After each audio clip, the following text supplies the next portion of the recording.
Magandang araw sa ating lahat, mga kababayan ko dito po sa Malaysia, dito po sa Sabah, specifically dito po sa Kota Kinabalu. Today is August 8 na po, Saturday, relaxing day tayo po, Saturday and Sunday. And ito po si Nico Fabian once again sa NikTok, The Real Talk with Nico. May mga issues tayo that we are going to touch today, and I am inviting each and every one of you, lahat ng mga Malaysian friends ko dito sa Malaysia, ang mga kababayan ko, OFWs, Filipino Overseas Filipino Workers, who are residing and legally working dito po sa Malaysia, particularly sa Sabah or sa Kota Kinabalu City. And of course, included na ang mga kababayan ko po, mga undocumented. Ingat kayo po. Don't come to Sabah, don't come to Malaysia if you don't have the proper documents dahil po, stricto ang Malaysia when it comes to violators of immigration laws of Malaysia. You will be arrested, you will be put to jail, and after serving your sentence for 3 months, then you will be deported back to the Philippines. So, wag natin don't fall victims to the illegal recruiters dyan po sa Pilipinas who is just making money out of you by promising you a better job, better salary, better life dito po sa Malaysia. And of course, yes, maganda ang Malaysia to come and visit for holiday, come and work dito po provided you are properly documented. Kung properly documented tayo po, wala tayong problema. And I can assure you that the Malaysian government under the leadership of the Prime Minister, Dato Sri Anwar Ibrahim, the government of Malaysia welcomes any foreigners, particularly itong mga Filipinos po, because we don't have problems in communications po with the Malaysians kasi almost the same na po ang lengguwahe ng Malayo at saka ng Tagalog, ng Tausug, ng Bisaya. So, wala tayong problema. And besides that, remember, ang reputation natin as workers po, ang mga Filipino. Mga Filipinos po are very known, respectable, hardworking, and committed to their employees po, no? To their employers. To their employers po. Kaya nga, wala tayong problema dito sa Malaysia if you want to come and work here, provided that we are properly documented. Once again, I would like to say, Malaysia is a nice place. Working in Sabah is a beautiful place. If you want experience natural beauties, dito na po sa Malaysia. Dito na po sa Malaysia. Dito na po, particularly dito sa Sabah dahil we are promoting ecotourism. So, yon ang advice ko po sa mga overseas Filipino workers natin or those who are planning to come to Sabah and work. Also, I would like to say salamat pagi, salamat malam, and salamat patang to all our overseas Filipino workers dyan sa iba-ibang parte ng mundo. Saudi Arabia, United States of America, Lebanon, Western countries, Asian countries, East Asian countries, that includes ang Thailand, Indonesia, Malaysia, Brunei, Cambodia, Vietnam. Lahat po, no? Maganda ang mga nasyon ito toward dahil po mas maganda ang kita natin, ang sweldo ng mga overseas Filipino workers, and wala tayong problema to get employment. Hindi dahil sa Pilipinas, dyan po sa Pilipinas, narinig natin na everyday na it's difficult to find a job sa Pilipinas, and if ever you landed a job in the Philippines, so the salary doesn't commensurate with your work. Yun ba yun? Kaya nga mga Filipinos, mga kababayan ko po, no? Mga Filipinos, mga kababayan ko, no? They prefer to go out and work, maski na mahirap ang buhay sa labas po, wherein we leave our loved ones temporarily po, no? But because of our love to them, looking forward that we will be able to give them a better life, a better comfort, and a better future, while temporarily we are working outside our country. Now, yun po. And at the same time, mga overseas Filipino workers, Saludong-saludo ako sa atin o sa inyo po dahil sa mga overseas Filipino workers, we are in a way, directly or indirectly, we are helping the economy of the Philippines through our, sabihin natin, remittances, monthly or weekly remittances po back home, dyan po sa Pilipinas. So, saludong-saludo ako, and of course, welcome to my program. Okay, this time around, I will be touching on the issue of other issues na po. Huwag na tayo mag-usap yun na sabihin natin ang impeachment trial ni Inday Sara Duterte. No? Tama na yun po. Tapos na yun po. Maghintay na lang tayo. Let's all wait for the decision of the Supreme Court po. No? Kung regarding ang memorandum of or a motion for reconciliation, consideration filed by the House of Representatives tungkol sa issue ng article of impeachment of Inday Sara Duterte po. No? Nagsalita ng Senado, archive na muna tayo ang issue, and sana lang po tayo din, mga tao, mga Filipinos, mga lawmakers natin, mga politicians natin, mga sabihin natin political analysts, mga commentators, left and right po, and mga leaders ng NGOs, non-governmental organization. Let us stop making any further comments regarding the issue, dahil po the more we talk, the more many Filipinos are getting confused. Getting confused. So to avoid being confused, I think let's prolong our patience and wait for the decision of the Supreme Court. And once the decision of the Supreme Court will make its decision, then all of us, be it senators or upper house, ang Senado, or ang lower house, ang House of Representatives, or anybody, no? Let us all respect ang decision ng Supreme Court natin. Let us all respect the decision of the Supreme Court.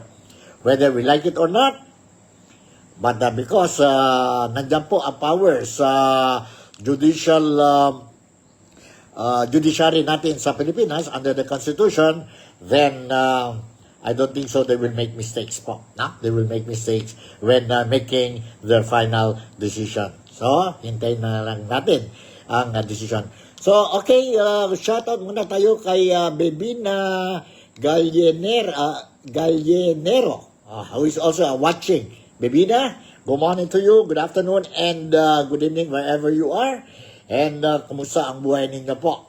Kumusta ang buhay ni Bebina? And I hope everything is running smoothly, and you will enjoy itong Saturday and Sunday weekend holidays natin. Ingat lang po. Always ingat. Ang health is wealth, and don't forget to make sure that we are always safe whenever we go out from our respected homes. Be it sa Pilipinas, be it somewhere else outside the Philippines. Okay. To start with, tapos na yon ng impeachment na yon. Tapos na yon. Let's not talk much about it. Let us archive din yun muna. I-archive muna tayo. Okay, this time around, let's talk about, kasi dami tayong mga problema, di ba? Dami tayong mga problema sa Pilipinas. Ang flood problems, no? Ang baha dyan sa Pilipinas. Hindi lang sa sa Manila, but sa iba-ibang partes ng bayan natin. Sa Manila, sa Ilocos, sa Iloilo, sa Leyte, sa Surigao, sa Zamboanga City, or parts of Zamboanga Peninsula. No? Talking about Zamboanga Peninsula, do you know that what comprises Zamboanga Peninsula? Just for your information, Zamboanga Peninsula comprises of Zamboanga City, Zamboanga del Sur, Zamboanga del Norte, Pagadian, Dipolog City, and Isabela Basilan, and the province of Sulu. Ang province of Sulu is no longer a member of the Bangsamoro Autonomous Region and Muslim Mindanao. Remember that. Ngayon, they are already part of Region 9. They are already part of Zamboanga Peninsula. Just for your information. Okay, ang dami din problema. Ang peace and order, ang corruption sa Pilipinas. But what is really bothering us po ngayon? Ngayon po, is ang problema natin ng baha sa Pilipinas or flash flood problems in the Philippines. We heard ang mga promises and pledges of our president, si President Ferdinand Bongbong Marcos Jr., that he's looking into the problem now po, not only our flash flood problems, but corruption activities being carried out allegedly by our own lawmakers, and ang government officials natin po involved din po allegedly, ang local government units, may mga problema din po that goes down even hanggang sa mga barangay level po. Yun po ang problema. As what I said, ang Pilipinas, if we are not going to have three things, I keep on repeating this thing, if we are not going to achieve these three things as a priority, dapat ang ng gobyerno po, we should have a political stability, economic stability, and security stability po. If we have that thing, then I can guarantee you, and of course, I think that the government will succumb to my idea that we will be on the right track for to progress. Ang bayan natin po will progress, will develop po, and the standard of living of every Filipinos po dyan sa Pilipinas will definitely be improved or level up. Yun po, stability on political stability, economic stability, and security po. Yun. Dami na tayong mga sabihin natin news report we heard about ang plano ng gobyerno, about ang pledges ng government servants natin, elected government servants, political civil servants, and yes, they said they are going to help the government level up ang Pilipinas. Totoo ba yan? Let's see. Let's see po, and I hope that will come true, whatever we are saying now po. Alright, now itong flash flood problem is one thing that I want to touch today. I want to touch today on the flash flood problem, and later on I'll be touching also, kasi mayroon din ako nag-receive ng mga messages. Ano ba ito? Bashing na ba ito or what? They were asking me, Sir Nick, nasaan ka ba? Are you a Duterte follower, supporter, loyalist, or ano talaga? Later on, I will touch on that thing po. Later on, I will touch on the thing. And of course, towards the end of my program, para sa mga kababayan natin, kaibigan natin, tawi-tawiyans, especially mga Filipinos who hails from or originating from Tawi-Tawi. Stay tuned lang kayo po hanggang matapos itong channel natin, because I will be sharing with you ang announcement ng gobyerno ng Tawi-Tawi, ang provincial government po ng Tawi-Tawi. They already announced ang tentative schedule ng Tawi-Tawi Day or Kahamardikan, Kamaharlika, Sin Tawi-Tawi, ang annual celebration ng Tawi-Tawi po, that is scheduled for next month. Whole month celebration ito po. And later on, I will share with you ang announcement ng no other than the Vice Governor of Tawi-Tawi, and I'm referring to a very young Vice Governor, and he is no other than si Vice Governor Alcid Sali po, wherein he will announcing ano mga tentative schedules ng Tawi-Tawi Festival come next month. Alright? Okay, let's umpisa na tayo po. Yon flash flood problem. Ang flash flood problem po, a lot of people, even the government, the administration of President Bongbong Marcos, they've been saying that they will look into it. Ang dami mga projects, flood mitigation projects tayo po. Mayroon tayo, according to the President, last SONA or State of the Nation Address 2024 ba yun? Wherein he mentioned that mayroon tayo 5,500 completed flood mitigation programs implemented in the Philippines. But after the announcements, after 1 or 2 days po, dumating ang flood, ang typhoon po, and nabaha ang Manila, ang Luzon, ang Manila po, no? And it's a big question mark. And now, President Bongbong Marcos once again said that that is looking into it and make sure that walang itong bakit ano nangyari sa mga development programs ng Department of Public Works and Highways, mga flood development programs, projects dyan po, no? Na sinabi nila, okay, what happened? Bakit may delay? Bakit narinig ni President Marcos Jr. na mayroon SOP ng hingi ang mga people involved sa project, sa gobyerno, mga politicians, may ghost projects na po, and blah, blah, blah, blah. Alright? Now, this time around, I would like to share with you isang video clip. Video clip po regarding itong how to solve the problem of flash flood dyan po sa Pilipinas. Included na po ang ang Manila. Now, sino ito po who promised to help, no? Help the Marcos administration to solve this problem po.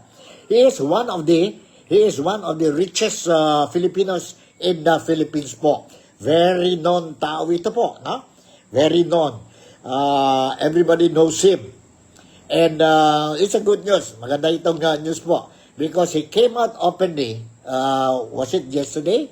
He came out announcing that he will help solve the flood problems dyan po sa Pilipinas or dyan po sa Manila, also included ang Manila, without any cost from the government.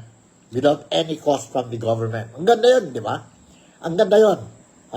Let's support that a pledge made by a very philanthropy na ito po, no?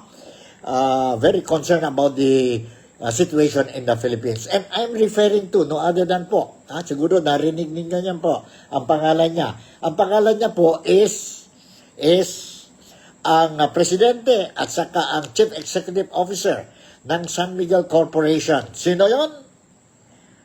Sino yon?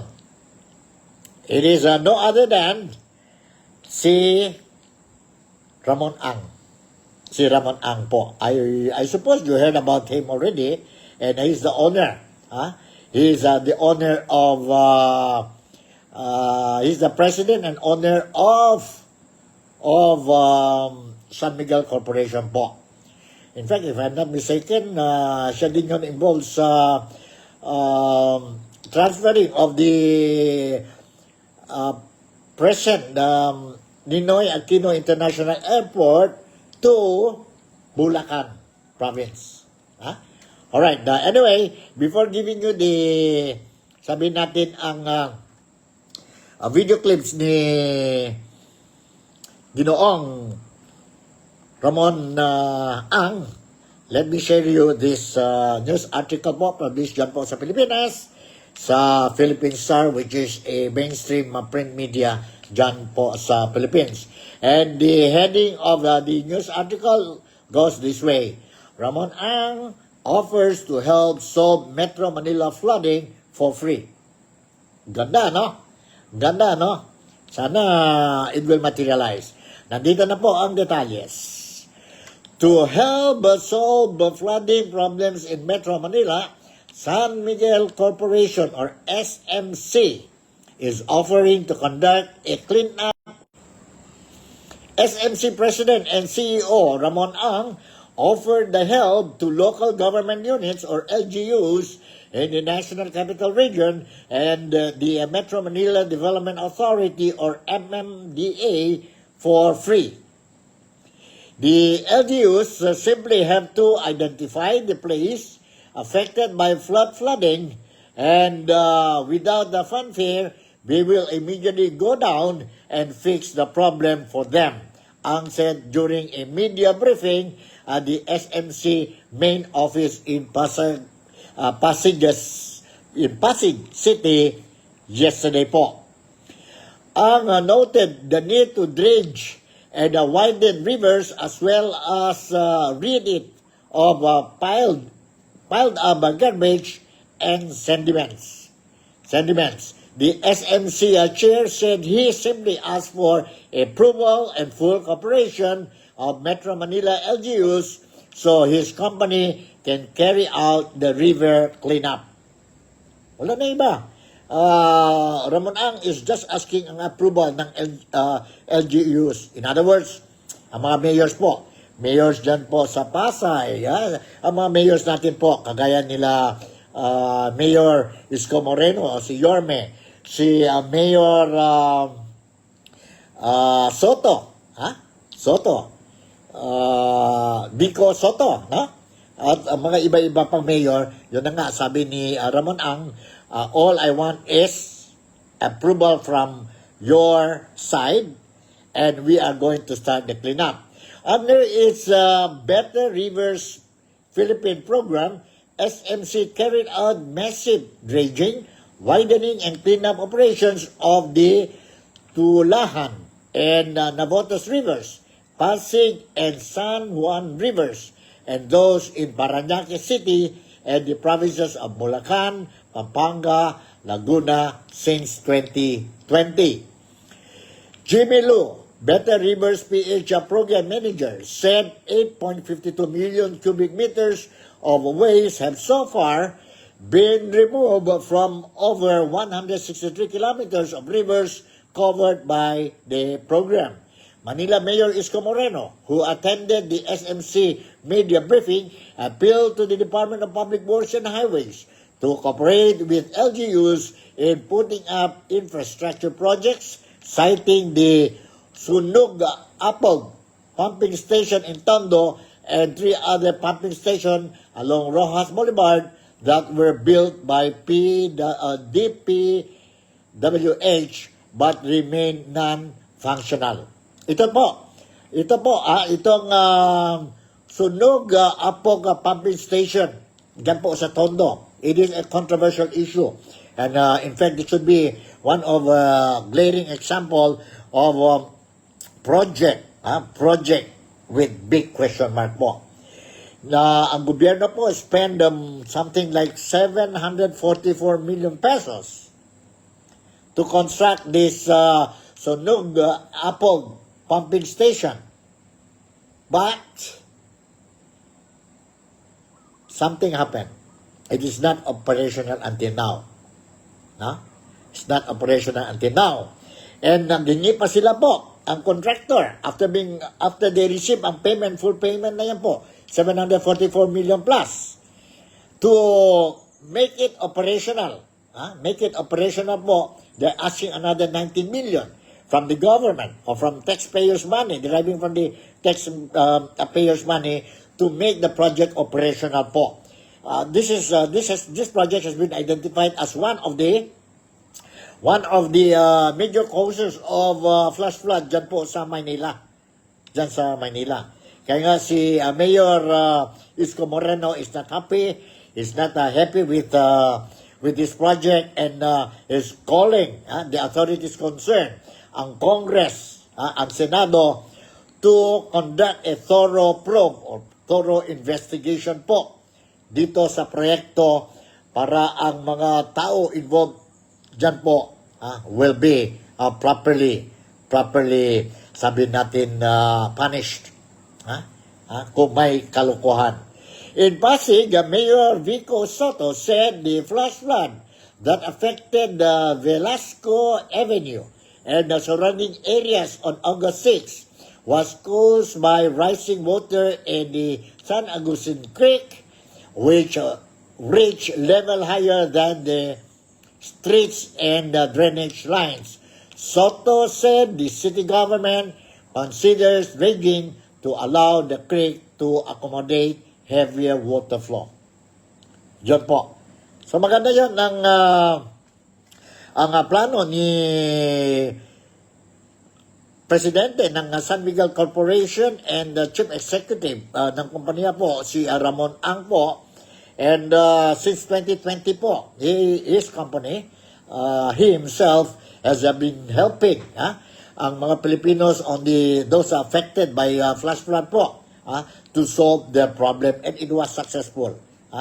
Successful po ang mga assistance solutions that he implemented po in solving the flash flood problems. Karamihan ng mga solution niya po, sabi ni Mr. Ramon Ang, is very simple. Just clearing our drainage system po. Kasi punong-puno pa po, grabe na po ang basura sa canals natin po. Sa mga canals natin dyan po, sa mga affected areas. Kaya nga, sabi niya, all I want now is approval from the LGUs dyan po sa Manila so that he will be able to start ang clearing operation po sa mga canals, rivers natin dyan sa Metro Manila. Metro Manila. Okay, let's listen. I'll share with you this footage po ni Ramon Ang. To see is to believe, to hear is to believe. Nandito po a portion of the media briefing of Ramon Ang po.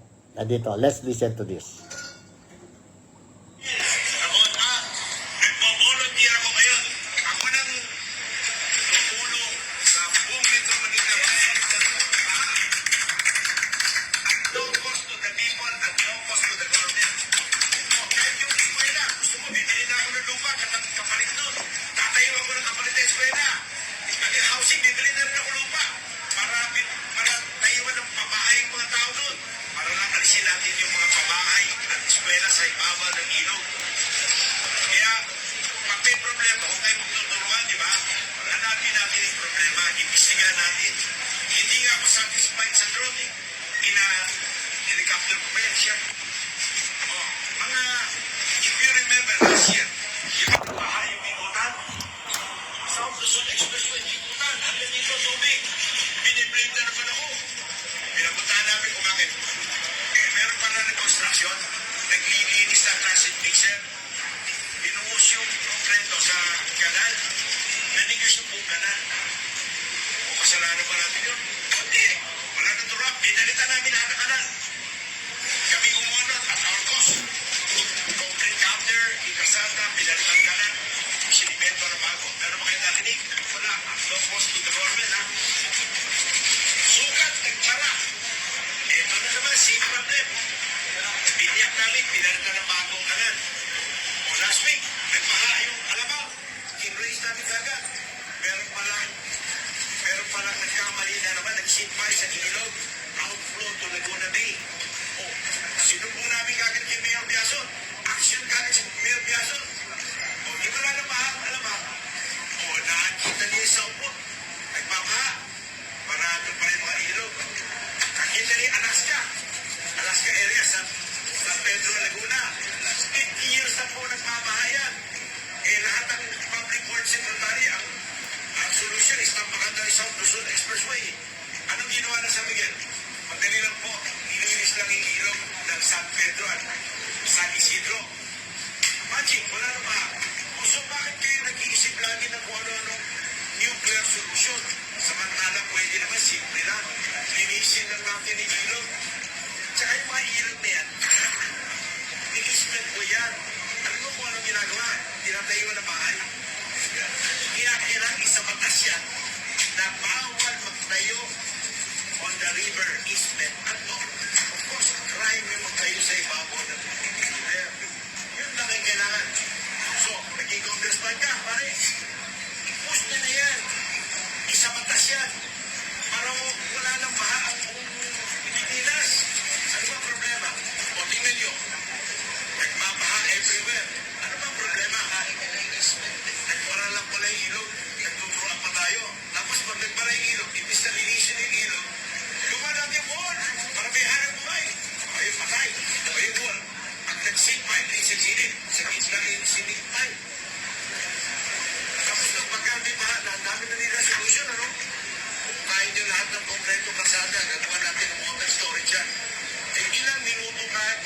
istorbo sa ilalim ng kasama. Mga 1 hour, kumulang ko mga 30 minutes. But it will cost the taxpayer billions and billions of corruption. Alright, yun po, narinig natin po kay Mr. Ramon Ang, one of the richest Filipinos dyan po sa Pilipinas. He owns, he's the president and the chief executive officer of San Miguel Corporation po. Yun po, narinig natin na is more than willing at no cost on the part of the government to solve the flash flood problems dyan po sa Metro Manila and other parts po in the country. Ang ganda no, pa? Ang ganda. Dyan po, these are the things that we have to look into it. And I hope the LGOs will give the green light po kay Ramon Ang. Libre yun po, no? Libre yun. Libre yun. And as soon as possible kung pwede, but I don't think so the past this coming few days po, medyo mahirapan natin po dahil may tipon tayo, may typhoon tayo, may tropical storm tayo coming in po. And mabuti lang po, ito si identified bad weather condition po, identified as a Fabian, no? Hindi na masyadong will affect the Philippines. Pero mayroon pa ibang typhoon coming in, si Pudol ba yata yun, no? Later on, I will touch on this thing. So, yun lang po. Let's support si Ramon Ang, Mr. Ramon Ang po, ang mga plano niya to help, to continue to help solve ang mga flash flood problems natin dyan po sa Pilipinas. Yun mga very successful businessmen na Filipinos din po. Sana you will follow the footsteps of Mr. Ang. Thank you very much, Mr. Ramon Ang. Thank you very much for your concern. And more blessings to you and to your company. Alright. So, yun. Ang latest updates natin po tungkol sa, sabihin natin, sa promesa, promise of Mr. Ramon Ang. Let's see. Ano pa ba tayo mayroon dito, Sandali. Okay. Mayroon ba tayo dito? May mga news pa tayo dito, iba-ibang news, but I think I'll come to it later on. Later on na lang po, no? Because there are other things that I want to share with you. Especially yon po ang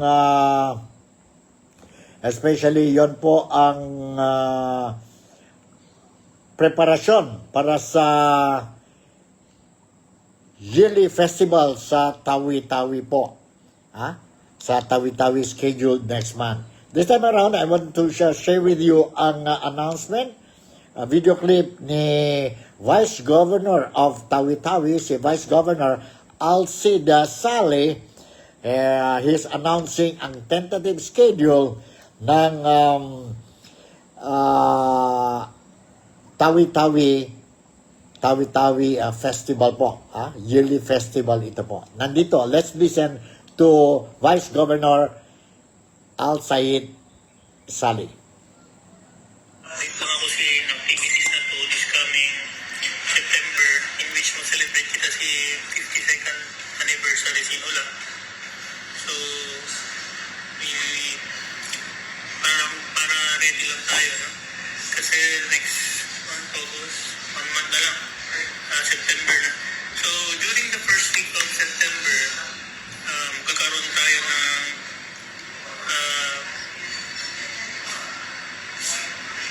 medical mission. In which itong medical mission, hindi na ito bago sa atin because 2 years siguro, for 2 consecutive years or 3, lagi na natin ito ginagawa and kailangan talaga natin ito ng mass announcement. Kumbaga kung dapat na ma-disseminate yung information kasi we gathered all the best doctors that we have, no? Para tayo maas, magpa-check up, para bata-bata, mata, katat,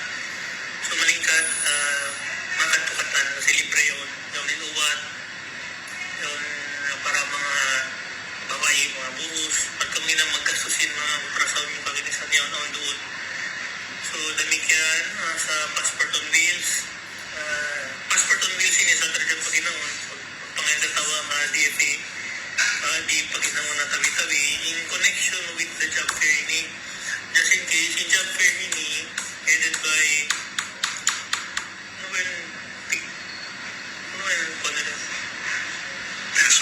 peso. Ibutang nila pa ang area, no? In which na magpina ko pamunuin mga suitable kay mo inang iniding ding agwa outside iwan locally. So yambok nila ni doon ang book venue. So doon sila doon ka mo man dyan mag-apply katani na kamo tumulak pa pa Manila yan tapos in yan to diyatan mari. So doon na kamo mga unubyan kung sunada nyo hinang. So at least naka-passport na kamo iban makalagin sa lahinang na doon na job fair mag-attend ka mo, no? Para doon yung nakalagyan mag-vlog pagsukay pagkuhan down ka na mari patawi-tawi. So medical mission, passport on wheels, job fair, aon day sa meetingan na mo iwan si PHO in which blood donation, blood letting. So encourage din kataan sin diyan tabi-tabi at lawin ni pagmandali na isin nga makailas na mag-donate sa talipatan sa pilbaran ko lang ta. So meetingan na mo rin sa nagpaboto kami si Interagency Sports Fest kasi yun yung paginawa na to, no? Before sin celebration proper on Interagency Sports Fest in which katasin agency di katol tawi-tawi on sports fest nila. So magawa, nag-meeting kami, nag-story in mga kanakuraan sin mga agency ni na di na ganda mag-sports fest sin di na sila magpanayam kasi mag-focus sila on services, no? During the September mag-focus sila sin nila mandate nila, no? So yung mga polis na mag-focus sila dyan, mga men in uniform takatan mag-focus sila, mga mafar kaginisan na nakalaon services nila during in line with the celebration of Kamardikan, at least yamating in katutukan nila kasi more than the celebration, I mean services, they sabi kawiyantay ni mapaawon. So since mayroon na Interagency Sports Fest kasi may itong reason maghinang kitakatan mag-focus dito. So in celebration ng Racing Kamardikan festive ini. So happy in Katandi. So natalitin kami supposedly in at makalamot katan may nag-part katan sa celebration katan si tawi-tawi in activity ni supposedly hinangon tayo ni siguro dito mga December or one sa ilutang i-transfer ta mari substitute ta mari pa sports kasi niya muna yung pagyanong liga ng kapatiran. So liga ng kapatiran ini jadi din katasin fraternities, katasin association, katasin organization in which na registered if I'm not mistaken dito katasin registered manjari ka mo mag-participate. So yari mari ka mo pa office in sports, no? Para ikuan ini mag-announce na kami. So katanin to inini para i-promote in pagsumadya paghambuo, no? Sin katan so family matuoy in liga ng kapatiran ini encourage di sa bako per issue makasuot kuno organization na fraternity. So mangkalimay rito na encourage ta kamo aon per tao rise up group niyo fraternity ni kapabya kamo Alpha Pi Omega. So mag-encourage ako di kamo mga hanggang kami mag-donate sin blood. So ang pum na limabat. So walang yung katawangan na to so bangin ni matuoy. Next is ang kita bang karera malungay na ini magasuka ko yung mga pandi lami-lami. So bang karera ang kita iwan si MTB, no? MTB road race bike yun. So para niya health. So in our to be discussed kay ni no baka magpanayam or what. Mobile Legend Mobile Legend, inaantay ni Saturday and Sunday lang. No? Strict kita rin pagsuit in players sa si ang class. Hindi kita man tadi may ng basta dito lang kita attitude players mag-select kita tuot marayaw. No? So, tennis siguro nandiyan kita magpa-tennis. No? So, ayun pa, ang buka concern ko. Ang mga masug maglumba-lumba di kato, di abungaw, di tabi-tabi maglumba-lumba motor. Napagsagkaon ka mo sa mga polis, no? So, nag-meeting kami ng mayor, sa Bungaw, Jasper. Willing siya mag-dehil permit for legal drug race. So, mawaya ko ikatunin ka mo, yan, mag-illegal drug race doon. Kamu, magwaya ka mo mag-count kita legal drug race di Bungaw. Para kamardikaan. So, kung sa paano na kauntain legal drug race ito, after sinato din ako mandyan ka, hindi mandyan eh. Pasal sinang na legal drug race ka, sanggong ka mo si mga kapulisan na to. So, naman to for the naman to so far in updates no, para kamardikaan na to September. Matin mangi-update ta para lang biya aware ka mo sa lang ako man ng kabulan. So muna to so far anyway kung sa mga announcements na post the provincial government. Okay. Alright, that's it. You heard it from the Vice Governor of Tawi-Tawi. No other than Vice Governor Al Said talking about, announcing about the temporary tentative schedule of the kahamardikaan ng Tawi-Tawi po, no? Ng Tawi-Tawi schedule to be held on September or next month po, no?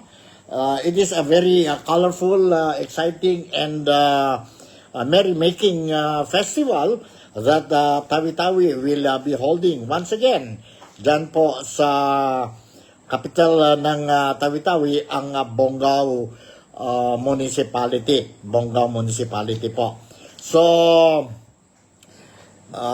no doubt it will be a very successful event for the people of Tawi-Tawi dahil po, no, if you look at the performance of the Vice Governor, si Vice Governor Al Said, no, Sadi, who is the son of the incumbent governor, si Ismael Sadi, no? Ngayon sa Tawi-Tawi, ang performance niya is very good, no? And he has been playing a very active role in this yearly event for the past few years already, and expected na po, no? With this caliber as a good leader po, no? Especially if you look at him po, he's also a young leader, and mayroon siyang training which he got it from the Alpha Phi Omega fraternity. It is an international fraternity po, no? Fraternity and sorority fraternity. He became a member of it dyan po sa Zamboanga City during his collegiate days, no? Sa Ateneo de Zamboanga. And ang batch niya po, no? Ang chapter niya po is Beta Nu, no? Beta Nu of Alpha Phi Omega, of which I'm also a member. Po. So, yun ang latest news regarding ang preparation ng Kamardikaan Festival ng Tawi-Tawi scheduled on September or next month. Next month yun po. So invited, according to him, invited all Filipinos, especially coming from different big cities and provinces dyan po sa Pilipinas. And of course, neighboring countries like Malaysia, ang Sabah, they are also welcome to participate, witness ang yearly festival po. Mayroon silang, for the locals, they will be having job fairs, trade exhibitions, sport fest, so forth and so on. That includes even bloodletting, donations of blood po, no? Para sa mga those who need blood, in case of emergencies po sa local community nila. Local community nila. So, yan. Don't forget, kung may time tayo, kung may time kayo po, no? Go and visit. Go and visit ang Kamardikaan na festival ng Tawi-Tawi. It is a month-long celebration, and I think the finale week will be from, if I'm not mistaken, December hanggang September 20 yata hanggang 27 yan po. I'm not sure, but let's wait for further announcement coming from the Vice Governor of Tawi-Tawi, si Vice Governor Alcid Sali. Right? Okay. So, these are the issues that I'm going to, I wanted to touch dito po sa programa natin, NikTok, The Real Talk with Nico. And finally po, yes, allow me to answer, reply to some comments, questions, and requests that I received for the past few days po, asking kung, where do I stand? Where do I stand? When it comes to, ano ba yun? Sa politics po, Duterte ba or Marcos? Now, to start with, obviously, as a media man, and of course, as a blogger, but as a member of the traditional media, not only in the Philippines, but also dito po sa Sabah is Malaysia, sa Kota Kinabalu po, I always believe that ako po must be in the middle po, no? And this is for this reason that I decided to come up with this daily blogging ko po, dahil I want to pass the informations to my fellow countrymen dito po sa Sabah, dito po sa Kota Kinabalu. That is my main purpose po. And kung may swerte pa tayo, then those who will be able or will tune in sa programa ko po, ang mga OFWs, overseas Filipino workers natin po, mga kababayan natin po sa ibang parte ng mundo, no? Because alam natin po, nasa YouTube tayo, nasa Facebook tayo. Now, any part of the world, no? Once you press the button, then you will be able to participate in my program entitled NikTok, The Real Talk with Nico. So, yun po, ang primary reasons ko po, bakit mayroon tayo NikTok, The Real Talk with Nico. It's not financial, it's not promoting somebody, but the mind is more on news dissemination po, no? News dissemination. Okay, honestly speaking, since you already questioned me this thing, honestly speaking, I am a person, matagal na tayo sa media profession po. I think more than I started in my media profession dyan po sa Pilipinas, in Zamboanga City, way back late 70s. No? And I've been here in the media, dito po sa Sabah, for since I think, if I'm not mistaken, late 80s hanggang ngayon. Although na tayong full-time talaga sa print media, dahil sa age natin po and giving opportunities to the younger ones to play the role. Kasi senior na tayo. So it's about time for us, mga seniors, to give the opportunities to our young generations, no? Which I believe kailangan yon, and mag-fade away na ang mga senior journalists dito sa Sabah po. Although we can still play a role, no? Play a role in nation building through our profession and dedication to the media fraternity. Now, okay, one of the reasons why I said you look at me, medyo ako kay Duterte. One is because I totally agree na during the time of former President Rodrigo Roa Duterte, lahat ang mga trabaho niya po, especially sa war on drugs, no? Diyan sa Pilipinas from 2016 when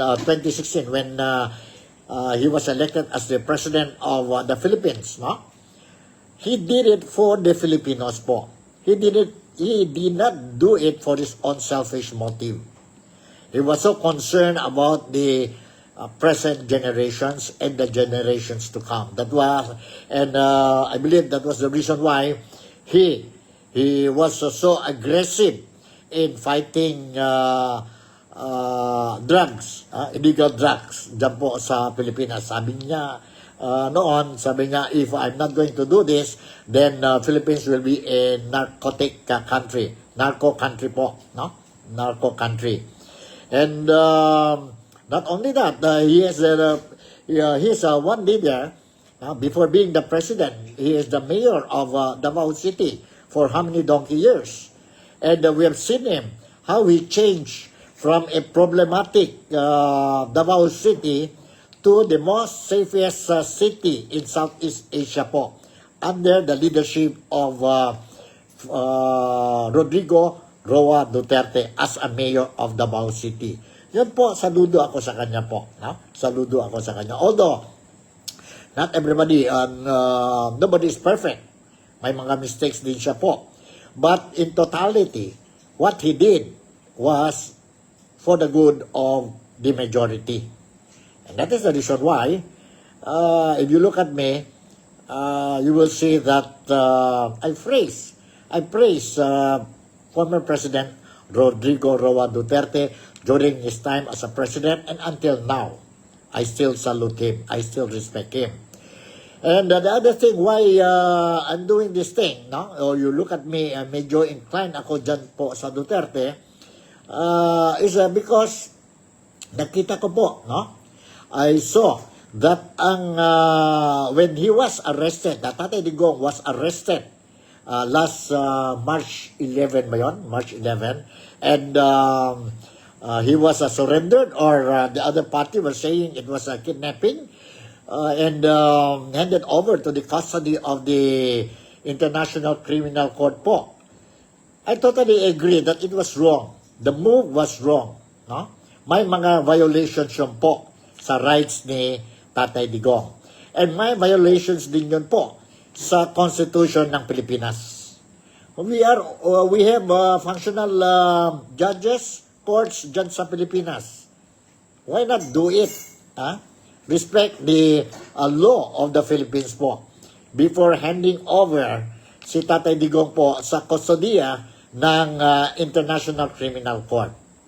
That I totally, my own opinion, I disagree the way Tatay Digong was handed over to the custody of the International Criminal Court, of which until now is still under the detention, or nasa detention of the International Criminal Court po, dyan po sa The Hague, waiting for the reading of charges po, scheduled on September 23, and that will be next month. And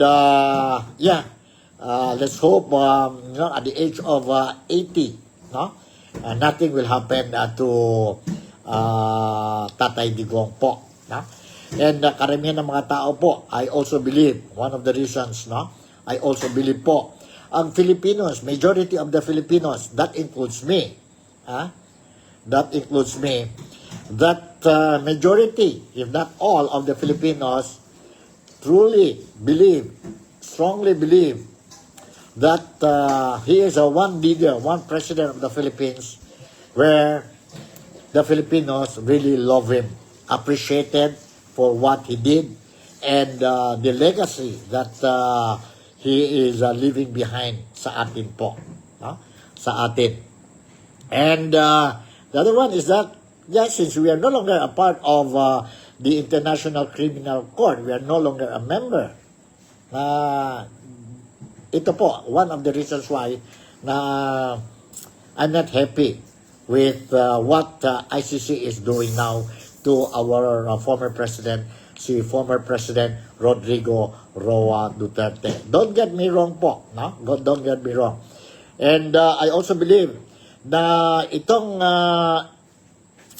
case ni Tatay Digong, as well as itong impeachment trial ni Inday Sara Duterte po, no? It is politically motivated, and the Filipinos do not deserve this kind of situation po. Dahil po, instead of wasting time tayo, sana po, dyan sa ICC, dyan sa impeachment trial ni Inday Sara Duterte po, we could have, ang gobyerno natin po, under the leadership of President Ferdinand Bongbong Marcos, and of course, the lawmakers, congressmen, senators po, we just focus on how to address the many problems that we are facing dyan po sa Pilipinas. Many problems po when we talk about the food aspect sa Pilipinas, ang bigas, ang prices, mataas ang mga precious ng mga commodities natin, ang job opportunities para sa mga Pilipinos, ang corruption cases, activities, ang droga, illegal distribution of drugs dyan po sa Pilipinas. Nadamay na po ang mga bata, bumalik na po ang droga sa Pilipinas po compared to the time of Tatay Digong. I hate to make a comparison, no? Ang transportation natin po, ang development projects, ang flood problems natin po, ang dami tayong problema po. Why waste our time dyan po sa impeachment, dyan po sa ICC po? One thing good now, I look at President Ferdinand Marcos po. Now, he is changing the style of leadership ni President Bongbong Marcos po, no? He is now trying to solve, given the last three years na lang ni Ferdinand Marcos Jr. I hope we will continue doing these things po para at least we will level up din. Ang Filipinas will level up. Ang standard of living of the Filipinos will also level up. And automatic yun po. Ang mga overseas Filipino workers po will have second thoughts in coming back to the Philippines and help develop our country. In the meantime, kung hindi tayo masolve itong problema natin po, I don't think so. Ang mga overseas Filipino workers, maybe not all, but majority will not ponder or think about going back to the Philippines po dahil the fear of losing the income that they are presently enjoying sa ibang bansa. Sa ibang bansa po. So habang nandiyon ang problema, mahirap na po. Ang mga overseas Filipinos will be going back to the Philippines po. And of course, whether we like it or not, yung mga nasa Pilipinas, you cannot stop them from thinking, entertaining the idea of looking job opportunities abroad dahil mahirap ang buhay sa Pilipinas. So, eto na po. Siguro hanggang dito na lang I answered ang mga queries, questions, or the things that ang mga followers ko po would like to know about myself, no? How do I feel? Bakit ako inclined dyan po sa Duterte? That's my honest feelings po, honest opinion po. No? So, hanggang dito na lang. Once again, ang programa natin, NikTok, The Real Talk with Nico. And of course, sana lang po lahat tayo, especially ang mga followers ko po dito sa NikTok, The Real Talk with Nico. Let's do our best, especially mga overseas Filipino workers. Let's do our best and protect our employers para okay din ang trabaho natin po dito sa labas o sa labas ng bayan natin po. Let us pray to God. God will protect us in all aspects, be it our security, our health, our job. And let us pray for the betterment, future for our country. So with this, Nico Fabian would like to say once again, thank you very much for making me a part of your day today. Enjoy kayo po ang weekend holidays natin po, and I'll see you in my next